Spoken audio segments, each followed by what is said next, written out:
10 লাখ টকা খৰচ নকৰাৰ কাৰণে ইয়াৰ গোটেই ব্যৱসায় 1 মাহ পানীৰ তলত আছিলে। 1 মাহ পানীৰ তলত আছিলে। ঠিকাদাৰৰ কমিশ্যন, এটা মানুহৰ গুৰুত্ব নাই, সমস্যাৰ প্ৰতি চিন্তা নাই।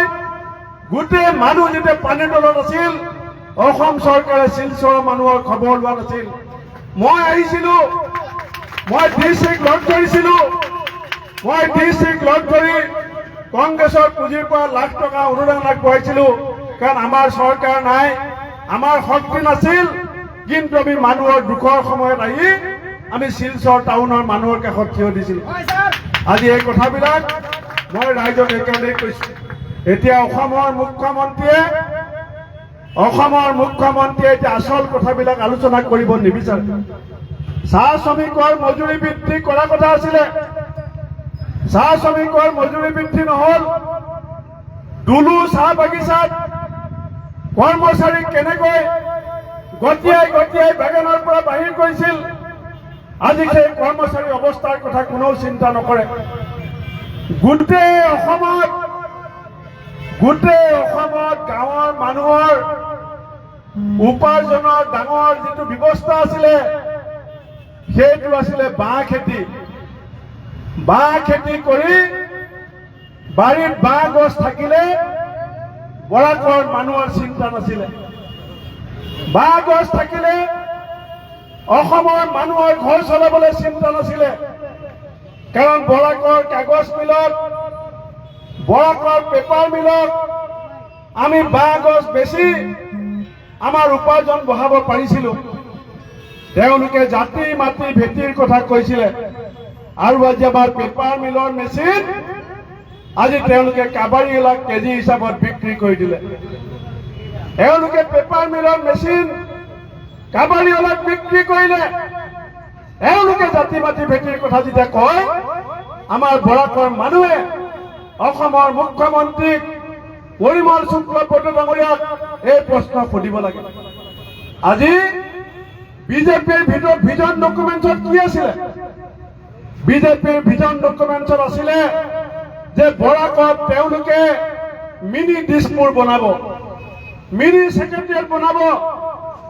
আজি বিজেপিক ভোট দিয়াৰ আগতে শিলচৰৰ মানুহে বিজেপিক প্ৰশ্ন সুধিব লাগে যে আপোনালোকৰ মিনি দিছপুৰ, আপোনালোকৰ মিনি ছেক্ৰেটাৰিয়েট এই শিলচৰত ক'ত বনালে আমাক আগতে দেখুৱাই দিয়ক। খালি মিছা কথা, মিছা প্ৰলোভন, ক'লে ছোৱালীবিলাকে বিয়া পাতক, 1 তোলা সোণ দিম। শিলচৰত কোন ছোৱালীয়ে সোণ পালে? ইমান মিছা কথা কৈ, ইমান প্ৰতাৰণা কৰি আজি অসমৰ মহিলাক 1200 টকা দি 5 কেজি চাউল দি তেওঁলোকে হিন্দু মুছলমানৰ কথা কৈ ইলেকশ্যন জিকিব বিচাৰে। মুখ্যমন্ত্ৰীয়ে ইলেকশ্যনত নিবনুৱা সমস্যাৰ কথা পাতিব নিবিচাৰে। মুখ্যমন্ত্ৰীয়ে ইলেকশ্যনত মূল্য বৃদ্ধিৰ কথা পাতিব নিবিচাৰে। মুখ্যমন্ত্ৰীয়ে ইলেকশ্যনত বানপানী গৰাখহনীয়াৰ কথা পাতিব নিবিচাৰে, কাৰণ সেইবিলাক কথা পাতিলে ৰাইজৰ বিজেপিৰ ওপৰত খং উঠিব। সেইকাৰণে মুখ্যমন্ত্ৰীয়ে কয়, আমুকে গৈ তামুকত নামাজ পঢ়িলে, আমুক বিজেপিলৈ যাব। মই ভূপেন বৰা, মুখ্যমন্ত্ৰীয়ে কয় বিজেপিলৈ যাব। মই শিলচৰৰ ৰাইজক আজি কৈ থৈ গৈছো, আমাৰ যে সাপে ছাল বদলায়, সাপে ছাল কেলে বদলায়? সাপৰ যেতিয়া নিজৰ শকত হবলৈ মন যায়, তেতিয়া সি পুৰণা ছালটো বদলাই দিয়ে। আমি সাপ নহয়, আমি আদৰ্শ বদলাব নোৱাৰো, আমি নীতি বদলাব নোৱাৰো, আমি মূল্যবোধ বদলাব নোৱাৰো। আৰু মই যদি ৰাজনীতি আদৰ্শ বদলাও, অসমৰ মানুহৰ ৰাজনীতিক মানুহৰ ওপৰত বিশ্বাস কমি যাব। মানুহে ৰাজনীতিক ঘিণ কৰিবলৈ আৰম্ভ কৰিব, কাৰণ তেওঁলোকে ক্ষমতাৰ কাৰণে সিন্ডিকেটৰ চুপাৰীত কেজি 30 টকাত খাই বুলি এই বৰাকৰ MLA টিভিৰ সন্মুখত কৈছিলে। আজি 30 টকা কেজিত যদি অসমৰ মুখ্যমন্ত্ৰীয়ে চুপাৰীত খাবলৈ হয়, গাঁৱৰ মানুহ কেনেকে চলিব? সাধাৰণ ব্যৱসায়ী কেনেকে চলিব? তামোলৰ খেতিয়ক কেনেকে চলিব? গাঁৱৰ মানুহ ক'ৰ পৰা চলিব এই কথা আমি সকলোৱে চিন্তা কৰিব লাগিব। আপুনি বিজেপিৰ বিৰুদ্ধে আন্দোলন কৰিব নোৱাৰে। আন্দোলন কৰিবলৈ গ'লে গুলিয়াই মাৰিব, নহলে পুলিচ লগাই লাঠি দি মাৰিব।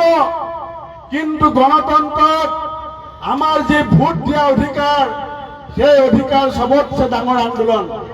26 তাৰিখে বিজেপিয়ে কৰা প্ৰতাৰণা, প্ৰলোভন, মূল্য বৃদ্ধি, নিবনুৱা সমস্যা, বানপানী সমস্যা, গৰাখহনীয়াৰ সমস্যা, আমাৰ মাজত সংঘৰ্ষ লগাই, আমাৰ মাজত ঘৃণা সৃষ্টি কৰি জাতিক ভাঙিব ধৰা বিজেপিক ভেটিবৰ কাৰণে 26 তাৰিখে হাতৰ চিনত সূৰ্য চৰকাৰক আপোনালোকৰ বহুমূলীয়া ভোট দিবলৈ মই হাত জোৰ কৰি নিবেদন জনাই মোৰ বক্তব্য সামৰিছো। বন্দে মাতৰম, জয়।